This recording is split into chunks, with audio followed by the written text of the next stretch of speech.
എന്തിനാണ് ചേച്ചി ഇങ്ങനെ ചിരിക്കണമെന്ന് ചോദിച്ചു കഴിഞ്ഞാൽ വേറൊന്നല്ല മക്കളെ, ഭയങ്കര സന്തോഷത്തിലാണ്. കാരണം ഇന്ന് ഫ്രൈഡേ ആണ്, ഇനി 2 ദിവസം ജോലിക്ക് പോകണം. ഫ്രൈഡേ നൈറ്റിന് ഞങ്ങൾ എന്തെങ്കിലും സ്പെഷ്യലായിട്ട് കുക്ക് ചെയ്യാറുണ്ട്. അതുകൊണ്ട് തന്നെ ഇന്ന് കുറച്ച് ഗീ റൈസും ചിക്കൻ കറിയാണ് ഉണ്ടാക്കാൻ പോണത്. പാത്രം അടുപ്പത്ത് വെച്ച് അതിലേക്ക് കുറച്ച് നെയ്യും സൺഫ്ലവർ ഓയിലും കൂടെ ഒഴിച്ചു കൊടുക്കാം. കുറച്ച് വോൾ സ്പൈസസും അണ്ടിപ്പരിപ്പും മുന്തിരിയും കൂടിയിട്ട് നന്നായി മൂത്ത് വരുമ്പോൾ അതിലേക്ക് കുറച്ച് സവാളയും കുറച്ച് ക്യാരറ്റും കൂടെ ഇട്ട് കൊടുത്ത് നന്നായി വഴറ്റിയെടുക്കാം. അതിനുശേഷം ഒരു 2 ഗ്ലാസ് ജീരകശാല അരിയാണ് ഞാൻ ഇട്ട് കൊടുക്കുന്നത്. അരി നന്നായി ഒന്ന് വറുത്ത് എടുക്കണം. അതായത് അരി ഒന്ന് വിട്ട് വരണം പാത്രത്തിൽ നിന്ന്. അതുപോലെ നന്നായി വറുത്തെടുക്കുക.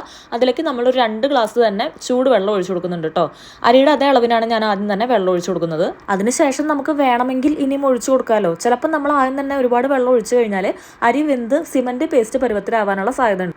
ഇനിയാണ് നിങ്ങളുടെ കണ്ണുകളെ ത്രസിപ്പിക്കുന്ന അടുത്ത കാഴ്ച. നല്ല പച്ച കളർ ഗ്രീൻ പീസിലേക്ക് തട്ടി കൊടുക്കുക. അതിനുശേഷം കുറച്ച് ഉപ്പും കുറച്ച് നാരങ്ങ നീരും, ആ നാരങ്ങ പിഴിയാനേ പറ്റിയില്ല കേട്ടോ, ഫ്രിഡ്ജിൽ വെച്ച് ഉണങ്ങി പോയിട്ടുണ്ടായിരുന്നു, അതിലേക്ക് ഒഴിച്ചു കൊടുത്ത് കുറച്ച് നേരം ഒന്ന് അടച്ചു വെച്ച് വേവിക്കണം. ഇവിടെയാണ് എൻ്റെ കാൽക്കുലേഷൻ ആകെ പളിയത്. അരി വെന്തിട്ടുണ്ടായിരുന്നില്ല. അപ്പോൾ ഞാൻ കുറച്ചും കൂടെ ചൂടുവെള്ളം ഒഴിച്ചു കൊടുത്തു.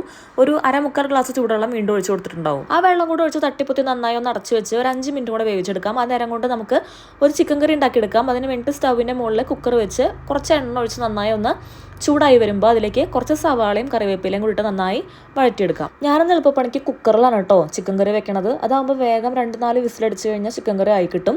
സവാളയും കറിവേപ്പിലയും കൂടെ നന്നായി ഉപ്പിട്ട് വഴറ്റിയെടുത്തപ്പോഴേക്കും നമ്മളുടെ അരി നന്നായി വെന്ത് കിട്ടിയിട്ടുണ്ടായിരുന്നു. അങ്ങനെ നമ്മുടെ നെയ്ച്ചോറ് സെറ്റായിട്ട് നമുക്ക് ചിക്കൻ കറിയിലേക്ക് തിരിച്ചു വരാം. കറിവേപ്പിലയും സവാളയും കൂടെ നന്നായി വഴറ്റിയെടുത്തതിലേക്ക് കുറച്ച് ജിഞ്ചർ ഗാർലിക് പേസ്റ്റും കൂടി ഇട്ട് നന്നായി വഴറ്റിയെടുക്കാം. അതിലേക്ക് നല്ല വലിയൊരു തക്കാളി ഞാൻ മുറിച്ചിടുന്നുണ്ട്. നീളത്തിൽ നന്നായി കനം കുറച്ചാണ് അരിഞ്ഞിരിക്കുന്നത്. അത് നന്നായി ഒന്ന് മൂത്ത് വരട്ടെ. അതിലേക്ക് പൊടികളായിട്ടുള്ള മഞ്ഞൾപ്പൊടി, മുളക് പൊടി, കാശ്മീരി ചില്ലി, മല്ലിപ്പൊടി, പിന്നെ കുറച്ച് വീട്ടിൽ പൊടിച്ച ഗരം മസാലയും കൂടെ ഞാൻ ഇട്ട് കൊടുക്കുന്നുണ്ട് കേട്ടോ.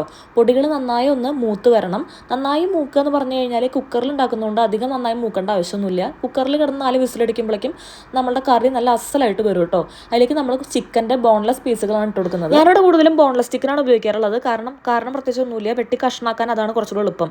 അങ്ങനെ നമ്മൾ ചിക്കൻ കറിയൊക്കെ നന്നായി ഇളക്കിയെടുത്ത് 4 വിസിലടുപ്പിച്ചെടുക്കുമ്പോഴേക്കും നമുക്കൊരു ക്യൂക്കുംബർ റൈത്ത ഉണ്ടാക്കിയെടുക്കാം. അതിന് വേണ്ടിയിട്ട് കുറച്ച് ക്യൂക്കുംബർ നമ്മൾ നന്നായി ചെറുതായി കട്ട് ചെയ്തിട്ട് അതിലേക്ക് കുറച്ച് യോഗട്ടും വെള്ളവും ഉപ്പും കൂടെ ഇട്ട് നന്നായി ഒന്ന് ഇളക്കിയെടുക്കാം. നമ്മുടെ റൈത്ത ഇവിടെ റെഡിയായി. നമ്മുടെ ചിക്കൻ കറിയും ഇവിടെ ഏതാണ്ട് സെറ്റായിട്ട് വന്നിട്ടുണ്ട്. വെള്ളം കൂടുതലാണെന്ന് തോന്നിക്കഴിഞ്ഞാൽ നന്നായി ഒന്ന് വറ്റിച്ചെടുത്താൽ മതി. കുറച്ച് മല്ലിയിലിട്ട് ഗാർണിഷ് ചെയ്യുക. ഇനി പ്ലേറ്റിംഗ് ആണ്. കുറച്ച് നെയ്ച്ചോറും കുറച്ച് ചിക്കൻ കറിയും ലേശം റൈത്തയും കൂടെ ഒഴിച്ച് നമുക്ക് അസലായിട്ട് കഴിക്കാം. അത്രയേ ഉള്ളൂ വീഡിയോ. ടാറ്റാ.